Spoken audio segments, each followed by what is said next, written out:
Le calendrier Ironman s'étoffe en France. Dernière date apparue, les Sables d'Olonne qui accueillent une étape de la prestigieuse tournée Ironman. Ils et elles sont 2500 passionnés de triathlon, d'abord à nager dans l'Atlantique pour 1,9 km de natation, avant de monter en selle pour 91,5 km de vélo à travers le majestueux bocage vendéen, et en finir à pied avec un demi-marathon, 21,1 km de tracé serpentant à travers les plus beaux endroits des Sables, d'ores et déjà un événement de légende. Bienvenue en Vendée, c'est dans des conditions très estivales que les Sables d'Olonne accueillent cet Ironman 73 avec des airs de Riviera Atlantique. Cette commune de plus de 40 000 habitants recèle en son sein la plus belle plage d'Europe, comme on la surnomme, un écrin idéal pour accueillir la compétition. Avant l'effort triple, profitons de la douceur de vivre des lieux. Nous vous emmenons déambuler à travers les rues anciennes de la cité. Depuis le XIe siècle, des hommes et femmes vivent au sable. Vieille pierre, océan et triathlon, c'est aussi ça l'esprit Ironman. Proposer des destinations exceptionnelles pour des courses exceptionnelles. Le triathlon est devenu une spécialité locale avec le Club des Sables, 200 licenciés, 4 pros sur le circuit Ironman. Créé en 92 et ayant glané moult titres, leur science du terrain a aidé à proposer un parcours de rêve.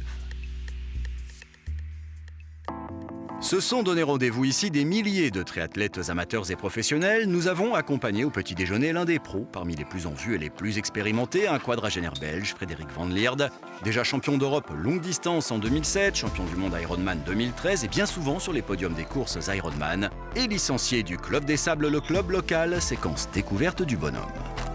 Je suis Frédéric Van Lierde, je suis belge, triathlète professionnel et la victoire la plus importante dans ma vie c'est à Hawaï en 2013. Je suis au Sable Vendée depuis 2017. On s'est rencontrés fin 2016. On a parlé, discuté un peu de leur objectif d'organiser ici un Ironman. Et en fait, depuis 2017, je suis ici licencié au Club des Sables. Du beau monde est venu rejoindre le 73 des Sables. Frédéric Van Lierde a pu rencontrer la légende Mark Allen, 61 ans. Il a brillé dans les années 80 et 90. Tous les fans d'Ironman le respectent. Pour moi, c'était que du bonheur hier soir. On a mangé ensemble avec Mark Allen. C'est la légende du triathlon, donc pour moi, c'était magnifique. Et même le soir, quand on est revenu ici à l'hôtel, on était tous les deux tout seuls dans ma voiture et ça, même moi, ça me donnait des frissons, donc c'était extra, quoi. Je suis Mark Allen, champion du monde Ironman 6 fois, 10 fois champion à Nice, champion à Avignon aussi. Je suis ravi d'être ici au Sable d'Olonne, c'est un endroit tellement magnifique, j'ai du mal à croire ce que je vois. Oui, je voyage énormément, que ce soit en Europe ou en France, alors quand je vois ce qu'Ironman est capable de produire aujourd'hui, comme ses courses ont grandi, c'est incroyable. D'autant plus que je me sens un peu comme un des grands-pères de ce sport, c'est tellement bon de voir ça. On fait des choix de proposer des courses dans des endroits accueillants pour les athlètes, beaux, qui racontent une histoire. Et les Sables d'Olonne, c'est vraiment un endroit exceptionnel qui regroupe tout ce qu'on cherche quand on implante une course en France.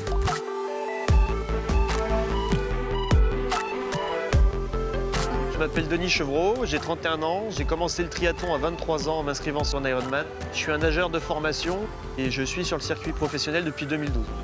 Denis Chevreau est un pur coureur d'Ironman, une réussite foudroyante depuis 2013. En 2015, il se qualifie pour la mythique course de Kona à Hawaï. Il n'était que 4 Français engagés dans cette finale de championnat du monde. Alors peut-être vient-il avec une autre ambition, comme se qualifier pour le très prochain championnat du monde Ironman de Nice. Je ne me suis pas inscrit au 70.3 des Sables d'Olonne pour me qualifier pour le 70.3 championnat du monde à Nice. Je me suis qualifié pour faire une grosse course. Donc comme tu l'as dit, il n'y a qu'un slot. Mais si je l'ai, je le prendrai, oui. Après, si je ne l'ai pas et que j'ai fait une grosse course, je serai content de mon week-end. Autre coureur de renom français présent sur cet Ironman 73 que nous avons été chercher jusque dans le Grand Bleu des bassins d'entraînement, Sébastien Fraisse. Il a remporté le championnat de France longue distance en 2018, terminé 3e de l'Ironman 73 de Dubaï.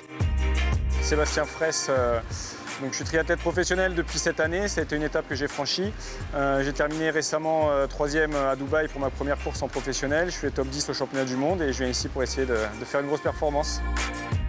C'est bien que les organisateurs arrivent à proposer des organisations et puis des spots un peu comme ça.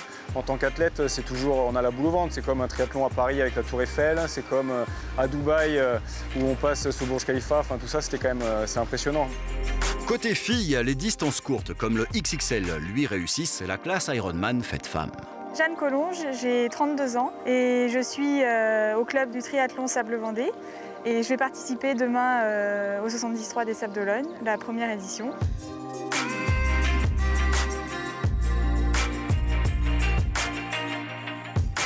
Le parcours à faible dénivelé sera-t-il un avantage pour une Jeanne Collonge affûtée? Alors je pense très honnêtement que c'est pas le parcours sur le papier qui me convient le mieux parce que moi j'aime plus quand c'est montagneux et tout ça. Ben, moi de mon côté j'espère que mes progrès en natation pourront se voir sur la course. En tout cas je prends beaucoup de plaisir à nager en ce moment et pour le reste on verra. Parmi les nouvelles venues, Charlène Clavel, une ex-handballeuse professionnelle, 10 saisons en division 1, convertie au triathlon en 2018, une affaire de famille, Vincent Clavel, son frère, partageant la même passion.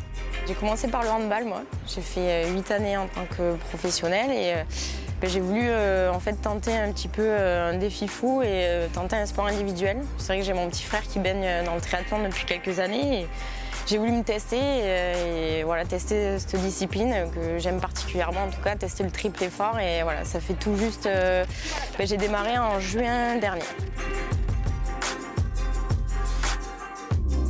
La famille Ironman se réunit en mode avant-course, séance de questions-réponses avec la presse, détail de la forme et des ambitions de chacun et chacune. Ensuite, ils et elles iront signer le Wall of Fame Ironman, posé pour la photo de presse. C'est là que nous avons rejoint un sociétaire du club local, le Sable-Vendée Triathlon, doté d'un patronyme qui parlera aussi aux fans de foot d'un âge certain. Yann Rocheteau est en interview. Une étape du circuit Ironman, un 73 au Sables d'Olonne, donc à la maison. Bon, on me connaît beaucoup ici, donc les gens ils savent pas forcément faire la différence entre un athlète comme moi et un athlète champion du monde comme Frédéric Van Lierde ou un super champion comme Sébastien Freyss. Mais oui, je vais être porté en course à pied, c'est certain que ça va certainement m'aider. Au moment où ça va être un peu plus dur, ça va dynamiser la course. Ouais. Le parc à vélo et les zones de transition de cet Ironman 73 des Sables d'Olonne se remplissent doucement. Cette veille de course vendéenne, nouvelle venue sur le calendrier Ironman Europe, permet à tous de se côtoyer au même endroit, quel que soit son niveau, quelles que soient ses prétentions ou ses titres. Dans cette belle communion de triathlètes, l'œil expert saura quand même reconnaître une palette de talentueuses et talentueux Français en train de prépositionner leur équipement du lendemain. Ah, c'est clair que là, il y a des beaux Français, des super athlètes longue distance français. Sébastien Freyss, il est très fort, Denis Chevreau aussi. C'est des gars qui sont pour l'instant en tout cas bien au-dessus de moi, donc je ferai la course que je dois faire. Je serai un peu derrière, mais en tout cas, ça va être une belle épreuve. Au détour de l'entrée du parc à vélo, nous avons croisé la voix du triathlon. Stéphane Garcia est un speaker émérite, mais avant tout un grand fan de triple effort et d'Ironman. Stéphane Garcia, triathlète, puisque je serai triathlète demain. Je suis également speaker de triathlon et je suis également organisateur d'un événement.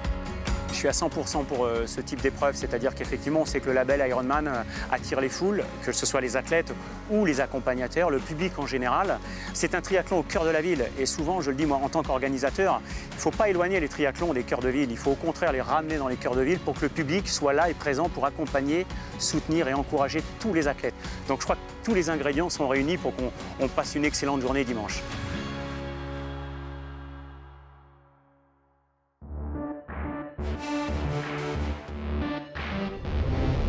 La zone de départ se trouve au niveau de la Grande Cale de la plage des Sables d'Olonne. 2500 sportifs complets, le double, le triple peut-être en spectateurs et accompagnateurs se rendent au départ de cet Ironman 73. La famille Ironman est réunie, les choses sérieuses peuvent commencer. Le tout avec une star des platines qui sera le maître de cérémonie vocale de cet Ironman 73, DJ Style, Jérôme Perrault alias, également pratiquant assidu de triathlon. Première édition avec, regardez, ces 4 magnifiques, ça fait plaisir. Soleil,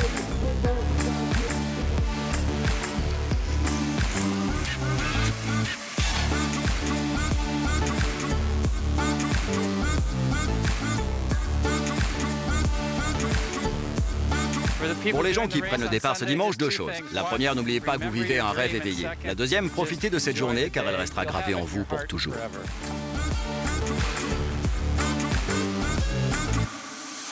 Mesdames, messieurs, pour rendre hommage à ces 3 disparus, nous vous demandons 1 minute d'applaudissements. Hommage est rendu aux sauveteurs en mer. Il y a peu, 3 d'entre eux ont perdu la vie en mission ici. Minute de silence et acclamation avant le grand bain.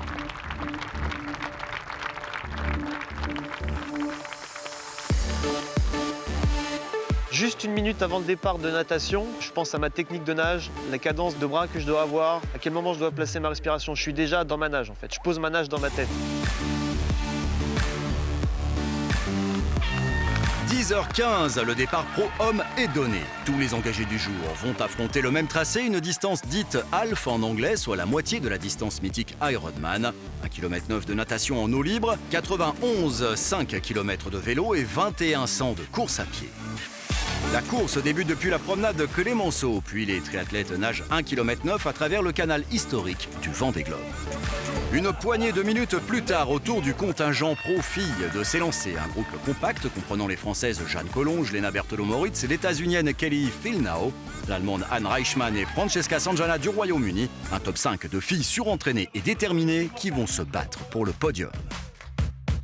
Les organisateurs ont presque du mal à contenir l'immense communauté Ironman ayant fait le déplacement. On vient des 4 points cardinaux de l'Europe pour participer à la fête. C'est une séquence de rolling start, des départs par petites vagues qui vont se succéder jusqu'à épuisement des stocks d'engagés. C'est une aide d'honneur qui accompagne les départs, amis, familles, curieux, supporters officiels, le tout supervisé par des milliers de bénévoles fiers de servir cet événement Ironman. Sans eux, rien ne serait possible. Après un virage en mer vers la promenade Wilson, noire de supporters, les nageurs vont gagner le canal du Vendée Globe face au quai des Boucaniers. Je trouve ça vraiment formidable de passer dans le chenal où passe le Vendée Globe parce que c'est mondialement connu. Nager dans le chenal ici, c'est quelque chose qui n'est jamais arrivé. Tout le monde le connaît du Vendée Globe. Ce chenal va être assez long malgré tout parce que ça va être une longue ligne droite d'environ 1000 mètres et de l'émotion, il y en aura forcément. Là aussi, il y aura beaucoup de monde, j'en suis certaine, et même les oreilles dans l'eau, on va les entendre. En tête dans la course pro-homme, les choses ont commencé à se poser pour ce qui est de la partie natation. En tout cas, les Français Denis Chevreau, Arnaud Chiveau et Hugo Prost nagent en compagnie de Frédéric Van Lierde et de Fergus Roberts dans un bon tempo. Mais quelques coudées devant eux, ils sont 2 à avoir décidé de nager à un rythme démentiel. Un duo de nageurs experts franco-russes s'affrontent. Fin de natation avec le russe Andrei Bryukonkov qui vient de nager 1900 mètres en 24 minutes 35, une vitesse moyenne de 1 minute 18 aux 100 mètres pour les experts. 3 secondes derrière lui, le français Sébastien Fraisse. Réussir sa transition entre les disciplines fait partie intégrante de la recette du succès. Opération réussie pour le russe et le français qui vont prendre moins de 3 minutes pour partir à l'assaut du bocage vendéen à vélo. Une bonne minute derrière eux, on retrouve le groupe de chasse aquatique en sortie d'eau, Denis Chevreau et Arnaud Chiveau d'abord, Frédéric Van Lierde et Fergus Roberts, le Britannique ensuite, Hugo Prost les suit.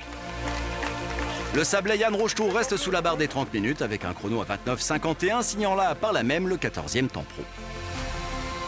Coup d'œil sur les premiers résultats du jour avec le classement pro-homme après la partie natation de cet Ironman 73 des Sables d'Olonne 2019. Chez les pros-femmes, la Française Lena Bertolo-Moritz, 21 ans, signe un excellent temps en natation, première à s'extraire des flots en 27,02. À 20 ans, elle finissait 11e de l'Ironman de Vichy en France. Elle a 3 minutes d'avance sur sa compatriote Jeanne Collonges, ayant parcouru le kilomètre 9 en 30 minutes 12 secondes. L'Allemande Anne Reichmann, la Bretonne Francesca Sanjana et l'Américaine Kelly Filnau sont en groupe à 1 minute. On retrouve l'intégralité du classement filles pro. Ces dernières sont de redoutables torpilles elles aussi, car pendant qu'elles se dirigent sur la transition vélo, pour beaucoup, l'heure est encore au mode grand bleu. Autour des 30 minutes de natation pour toutes les catégories, c'est maintenant un balai incessant de nageurs et nageuses qui en finissent avec la partie swim. Que ce soit en individuel ou en relais, à ce stade de la course, le sourire est encore de rigueur et se marie merveilleusement bien aux conditions climatiques. Mais tous savent que la route est encore longue, un tiers seulement de l'effort est passé. La transition, c'est aussi l'occasion de se permettre un court réconfort mental avec sa famille ou ses amis qui vous encouragent. La foule qui vous relance, être au cœur du public et proche de ce dernier est une composante permanente des courses Ironman. La transition vélo est en ébullition, c'est maintenant 91 km 500 qui s'annonce, direction au pas de course, la porte de départ, sa monture au bras, en selle pour l'arrière-pays fascinant des Sables d'Olonne. Retour sur la tête de course pro-homme. Le dossard 7 d'Andrei Bryukonkov, 28 ans, membre de l'équipe nationale russe de triathlon, a montré sa puissance dans les eaux, mais le voilà en difficulté une fois à vélo. Peut-être émoussé par la partie natation, il se fait vite reprendre par un trio. À commencer par le français Denis Chevreau. C'est l'un des parcours où il y a le moins de dénivelé donc, sur Alpes en Europe, donc pour moi c'est bien, parce que je ne grimpe pas très bien. Il porte le numéro 3, Sébastien Fraisse, et pointage après pointage, le deuxième temps de course. Ça peut être un beau parcours pour rouleur qui peut me correspondre tout à fait. Donc c'est vrai que je ne suis pas là par hasard non plus. Mais la machine de combat belge, Frédéric Van Lierde, montre toute sa maîtrise. Une fois à vélo, il a pris la tête dès les premiers kilomètres. Je sais très bien qu'il y a encore un semi-marathon après, mais je crois qu'ici, quand tu peux mettre les watts en vélo, ça peut faire des différences. En voilà une qui a mis les watts. Lena Berthelot-Moritz, la Française, donne tout. Elle sait qu'elle a de redoutables rouleuses face à elle, mais l'adversaire ne viendrait-il pas de l'intérieur? Car sa compatriote Jeanne Collonges tient des moyennes au-delà des 35 km/h et se place plus que jamais dans la course à la victoire. Je me suis beaucoup plu sur ce parcours à l'entraînement parce qu'il est varié, il passe très vite, il y a des virages tout le temps, des montées, des descentes, un petit peu de plat.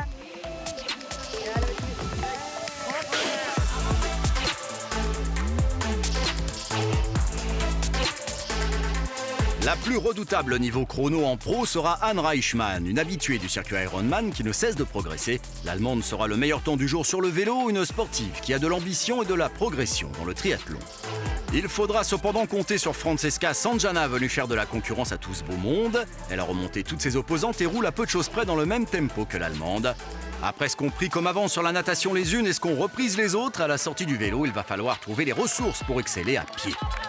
L'Ironman déclenche une ferveur populaire avec un petit côté Tour de France. Peut-être est-ce dû au maillot jaune de Frédéric Van Lierde qui est en train d'imposer sa griffe. Pour moi, c'est toujours important que la famille soit là. J'ai mon père et mon frère Vincent, ils ont pris l'occasion de venir ici. Une aide familiale précieuse pour la victoire. Ouais, je crois qu'il va gagner. Restez calme dans le début de course à pied, donc normalement ça va aller. Entre Français, la bataille est éreintante. Sur les deux derniers tiers du vélo, Arthur Orso, éminent membre du Club des Sables, roule à domicile et remonte en 3e position. Peut-être sa connaissance du terrain sera l'atout supplémentaire qui le conduira au podium. Il a posé une sérieuse option sur la victoire, le Belge Van Lierde. Il en termine avec les 91 500 en 2h0720, soit une vitesse moyenne finale de 42,41 km/h. Avec lui, c'est transition express. Sébastien Fraisse, second après avoir roulé à 40,55 de moyenne. Arthur Orso sort le deuxième temps de vélo en 2h12,05, ce qui lui permet de consolider toutes ses velléités de podium. Denis Chevreau, lui aussi, le 4e temps de vélo, est au contact. Coup d'œil sur le classement provisoire homme-pro avant d'aller retrouver les pros femmes. L'Allemande Anne Reichmann n'a pas faibli. Au-dessus des 37 km/h de moyenne sur les deux derniers pointages, elle reste aux avant-postes. Lena Berthelot-Moritz laisse beaucoup d'énergie sur la partie vélo, à la fois pour tenter de rester le plus près possible de l'Allemande et à la fois pour se préserver de l'infernale Francesca Sanjana, qui a repris largement à deux roues ce qu'elle a pu laisser en natation et commence à se rapprocher sérieusement des meneuses.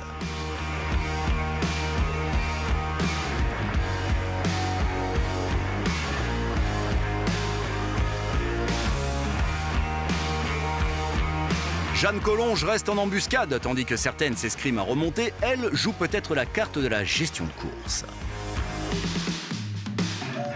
Le suspense reste entier pour les podiums. Tout va se jouer dans la 3e discipline de cet Ironman 73 des Sables d'Olonne, la course à pied. Quand on a le nez dans le guidon comme nos professionnels, on a moins le temps de profiter des paysages qui défilent. À l'arrière, dans le peloton, l'ambiance est moins studieuse. Ce n'est pas parce qu'on se met au défi de vaincre un Ironman que l'on ne peut pas profiter de l'ambiance, pour le moins festive et colorée, des lieux traversés. Ils sont des centaines à donner de leur temps pour ravitailler les organismes et encourager les athlètes de l'Ironman. Voici venu le temps de leur rendre hommage. Les 3000, ça fait du monde, hein.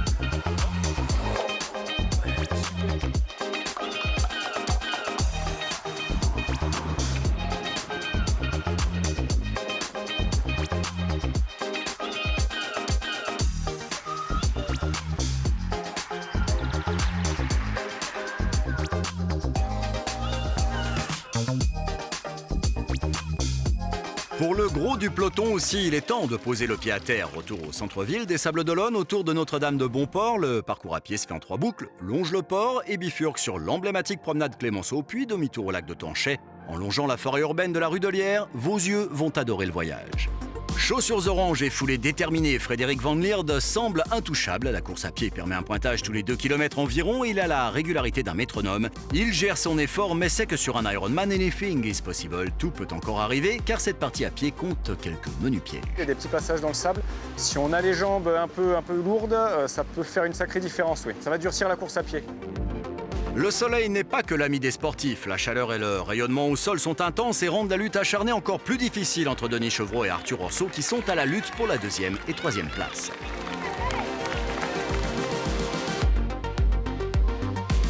On avait aussi un peu oublié le russe Andrei Brioukhankov. Le vélo n'a pas été son point fort du jour, mais il reste efficace en semi-marathon. Sur chaque pointage, il est dans les meilleurs temps et remonte dangereusement sur la concurrence française.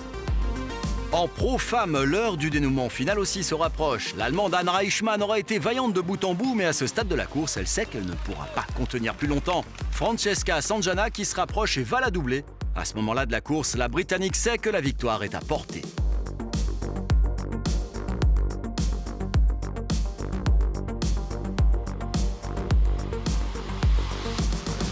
C'est au bout d'elle-même que Jeanne Collonges va aller chercher la 3e place du podium de cet Ironman 73. La Française est à la peine, mais tient bon.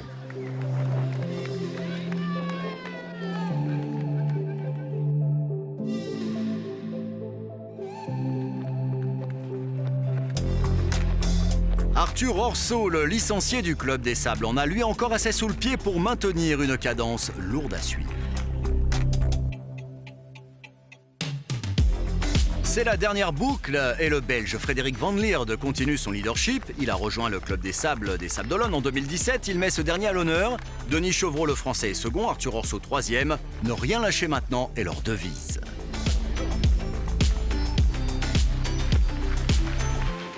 Allez, on lâche rien.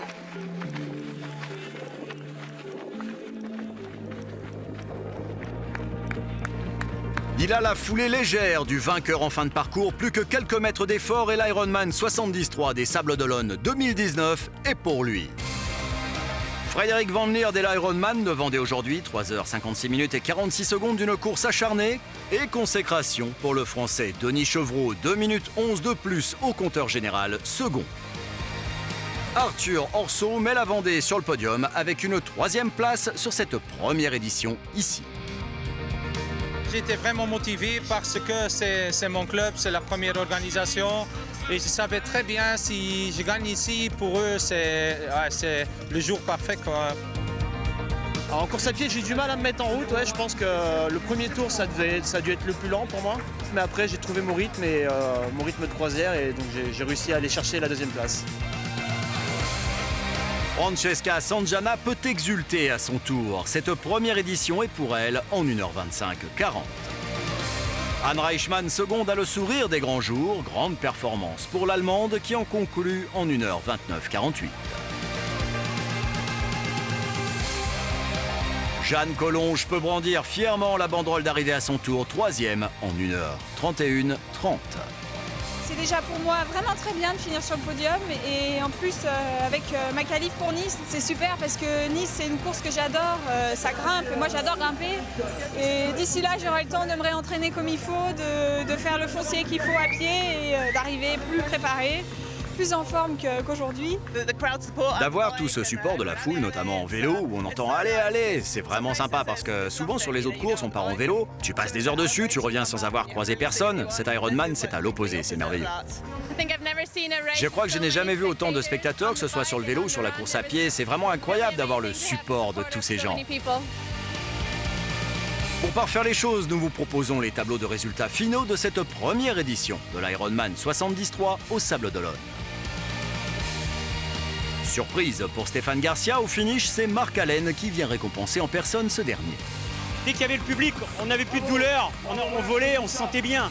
Et ça aide tellement le triathlon, ça aide le triathlète.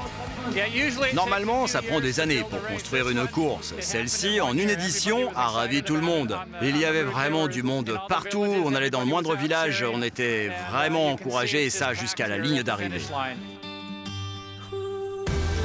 La victoire est belle, mais la première victoire ici, c'est de remporter un défi personnel, de passer la ligne d'arrivée, être finisher d'un Ironman est vécu comme une victoire par tous et toutes, une véritable consécration personnelle.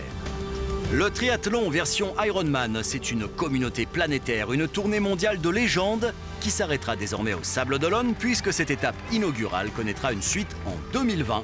Une étape qui permet aux meilleurs cette année par catégorie de repartir avec un ticket pour les championnats du monde Ironman de Nice les 7 et 8 septembre via les slots. Mais ça, c'est déjà une autre histoire.